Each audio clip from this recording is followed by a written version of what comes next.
સાસરીએ સાસરીએ હવે એમાં શરામ મને શાની મને સદગુરુ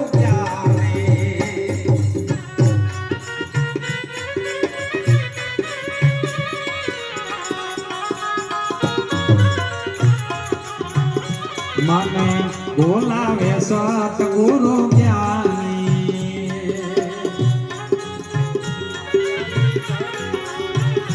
હું તો આચાલી ભરવાને પાણી રે હું તો આચાલી ભરવાને પાણી મને બોલાવે સતગુરુ જ્ઞાની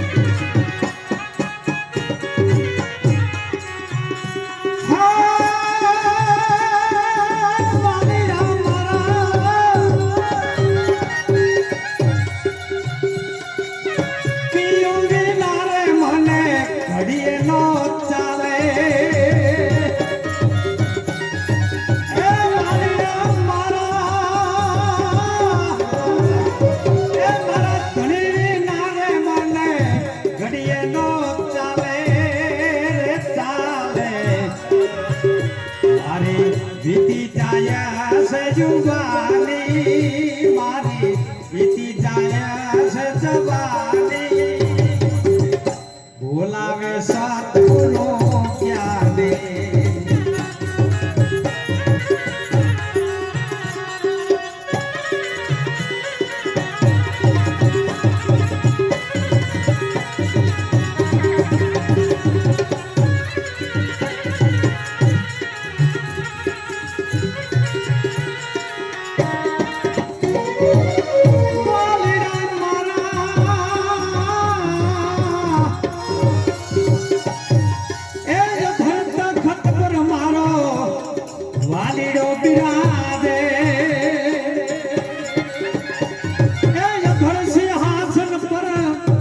વાલીડો બિરાજે બિરાજે મને એવી રે મનીષ નિશાની રે મને બોલાવે સદગુરુ ત્યાને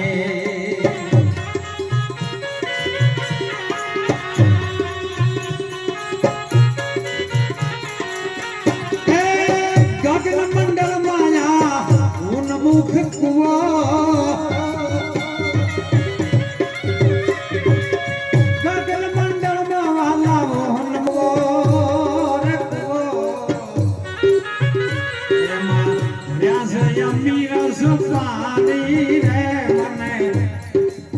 બોલાવે સતગુરુ જ્ઞાની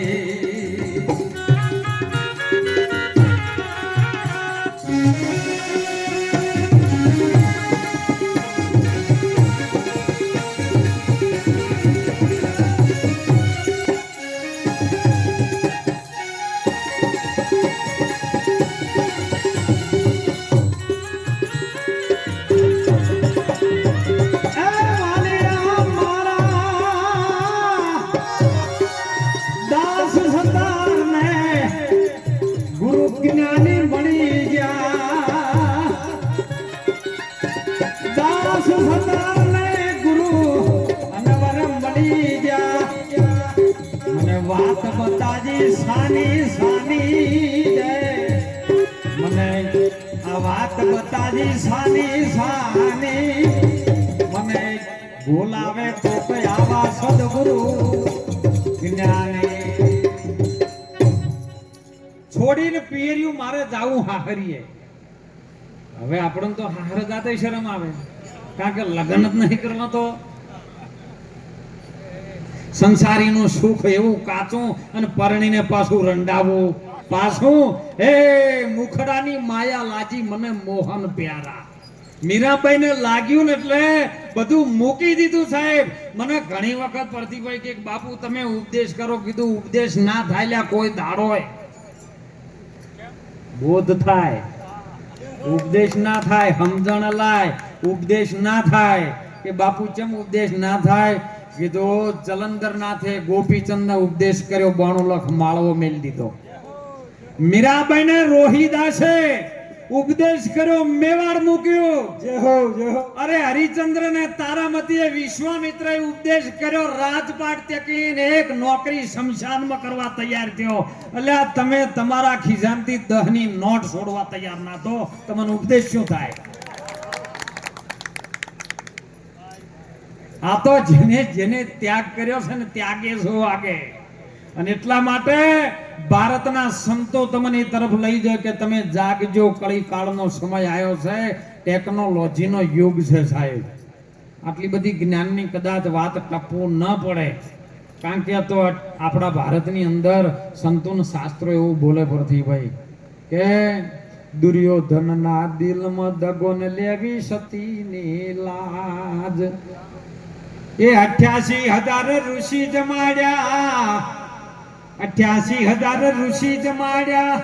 એ દ્રૌપદી ને હાથ બિરાદો પલંગ ઢાળી, એ થાય ઠાકરની થાળી. 88,000 ઋષિ આપણા ભારતમાં એવું કે છે. તો એક એક ઋષિએ એક એક સોફ્ટવેર બનાવ્યું છે. હાલ જે આ વિજ્ઞાન બધું સોફ્ટવેરો બનાવે ને એ બધા ઋષિ મુનિઓનો જ છે. તમે ખાલી પ્રેક્ટિકલ લાઈન મૂક્યું છે, પેલા હતું જ. હવે તમારે ચિયા ઋષિનું સોફ્ટવેર પકડવું છે તમારું ઉપર આધાર.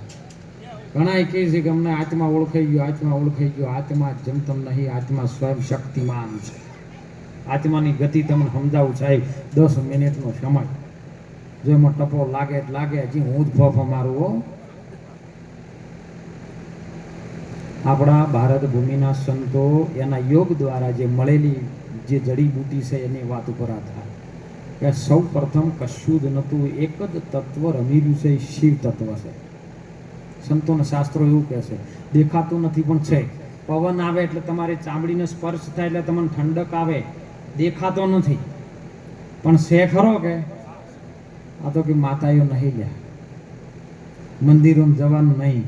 તમે મંદિરે જતા નહીં શીખો ને તો નાસ્તિક બની જાઓ, ધર્મ ભૂલી જાઓ. આ તો બધી ઓફિસો છે અલગ અલગ, કોઈ પટાવાળાનું કામ કરે, કોઈ તલાટીનું કામ કરે, કોઈ બધી વોચમેનનું કામ કરે. આ બધા ભગવાનની બધી ઓફિસો મૂકેલી છે ને એ બધાને હું પેલું આ 33 કોટી દેવી દેવતાઓને કે તમારે આજુ કરવાનું, તમારા બાળક પાસે જે આવે એનું ઈ સમાધાન તમારું જોડે. આ તો કોઈ ચિત્ત દુખી, કોઈ મન દુખી, કોઈ તન દુખી, કોઈ ધન દુખી, કોઈ ચિત્ત દુખી ઉદાસ. મેરા સંત એક સુખી જેને હરિ મિલન કી આસ. સંત સુખી છે, આઠો કોર આનંદ. અને એ મહાપુરુષો કહે છે કે એક શિવ તત્વ હતું સાહેબ, જે પરમ તત્વ જેને કહીએ. કારણ કે સંતોએ રવિરામ બાપાએ કીધું 5 તત્વ ને 25 પ્રકૃતિ, અને તમે એમાં તત્વ લેજો તારી, તો એ તત્વ કીધું છે. અને તત્વ પરમ પદ જેને પદ કહીએ એ હતું, એમનું એમ હતું.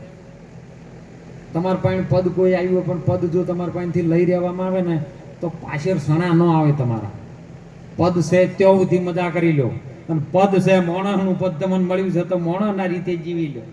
અને એમાં પરમ તત્વ હતું. હવે પરમ તત્વના મુખથી, એની ઈચ્છાથી એક બ્રહ્મનાદ થયો છે. એના બોલવાથી એની ઈચ્છા થઈ ને, એટલે ઈચ્છા થાય એટલે 2 શ્વાસ ટકરાવાના ને એની ઈચ્છાથી ટકરાણું છે. હાર્યું એક ઈચ્છા ને કીર્યો 2 થયું કે હવે 2 થયું, એમાંથી એક ટકરાર થયો છે, એને નાદ કીધો છે. એ નાદના ફરતે મહાપુરુષો સંતો કે છે, આપણું વિજ્ઞાન, ગણિત શાસ્ત્ર, અંક શાસ્ત્ર બધું બોલે છે કે નાદના આધારે એક ગણિત મારવા જો ને તો એમાંથી સૂર્ય પ્રગટ થયો છે. સૂર્યની આજુબાજુ હાલ જે ભ્રમણ કરી રહ્યું છે એ 9 ગ્રહ કરી રહ્યા છે. 9 ગ્રહની ફરતે 11 રુદ્ર ફરી રહ્યા છે. 11 રુદ્રની ફરતે 8 વસુ ફરી રહ્યા છે, ગંધર્વ ફરી રહ્યા છે, 9 લાખ તારા એની બાજુ ફરી રહ્યા છે.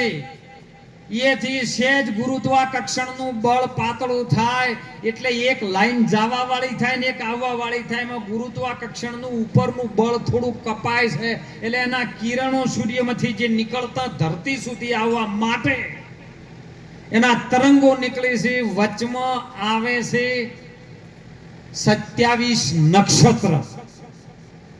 હવે આ જે તરંગો સીધા આવે છે એ 27 નક્ષત્રોની અંદર આ ફેલાઈ જાય એટલે એમાંથી થોડી ગતિ ધીમી પડે છે. વાવાઝોડું આવતું હોય ને ધનરાજભાઈ પણ દિવાળીઓને કોટ ચણેલા હોય એટલે ગતિ ધીમી પડી જાય. એમ 27 નક્ષત્રની અંદર આ પવન જે તરંગ આવે છે એ ધીમો પડે છે. હવે 27 નક્ષત્રની આજુબાજુમાં 28 નિહારિકાઓ પમે છે. નિહારિકાઓ એટલે જે તરંગ, જે વીજળી, જેને કરંટ કહો છો એ વાદળામાંથી સીધો તમે ટકરાવ થાય ને આકાશમાં એટલે પવનથી વાદળો ટકરાય છે.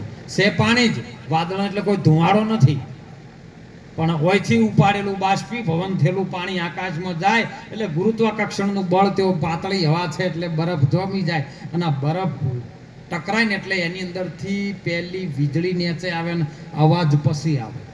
અવાજનું ગુરુત્વાકર્ષણ ભારે છે અને વીજળીનું નાનું છે એટલે વીજળી નીચે આવે એવી 28 નિહારિકા જેને કરંટ વીજળી કહીએ એ વીજળી ફરી છે. હવે વીજળીમાંથી પાસ થઈને જે કરંટ આવે એમાં કોઈ ન્યૂટન આવે છે, કોઈ રિટર્ન આવે છે અને કોઈ 3 પ્રકારના વાયરમાં નાખો છે ને જે વાયરિંગ કરતા એને ખબર. હવે એમાંથી કપાઈને મીટરમાં આવે છે અને મીટરમાં શોક પાડો એટલે સીધું ગોળામાં આવે છે. ગોળામાં અજવાળું કરે છે કે નહીં કરતું. હવે એવડી મોટી જગત બ્રહ્માંડની ભાડોતરી કદાચ એથી સીધી આવે ને તમારા કહે એટલે હું માતા આવી તમને ખબર પડે છે કે ચો રાખે હારી એક વીજળી પડે તો ભેંસું ઊભી ફાડી નાખે છે. પણ એના અંદર વાઇબ્રેશન તમારા કેપેસિટી પ્રમાણનું એથી ઉપાડીને જે નાદ સુધી જવું છે તો આટલો તત્વને પાર કરીને તમારે જો તાણે નાદની ઓળખાણ થાય અને નાદ જ્યારે જાગે ને અને વિશ્વની અંદર અભય પદ તમને સદગુરુ આપે, બીજો કોઈ આપી શકે એવો. અને એટલા માટે ખૂબ ટેકનોલોજીના યુગ પ્રમાણે, સમયના ઓકડા પ્રમાણે ધનરાજભાઈ આ વિશ્વની અંદર ખૂબ મારા વાલા દીકરાઓને દીકરીઓને પ્રાર્થના કરું છું